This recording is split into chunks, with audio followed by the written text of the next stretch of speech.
Hello everyone, in today's video we are going to see how to fix outgoing call failed problem in Oppo phone. If you are facing this problem, then tap on your dialer. This menu will appear. Tap on app info and from here go to permissions and enable all the permissions. As you can see, I have enabled all the permissions. Then go back and go to storage usage.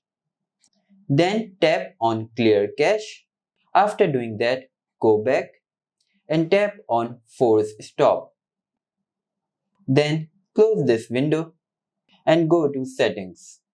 Then go to mobile network and select the SIM which you are using to perform call. In my case, it's SIM 2. So tap on it. Then disable this option. Now enable it. Now enable this option.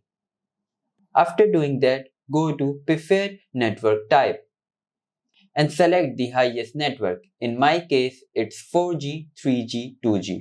So tap on it and close this window. Now let's perform our call. Now as you can see, the outgoing call is performing absolutely fine. So I hope you like this video. If you do like, please hit like, subscribe, and I will meet you in next video.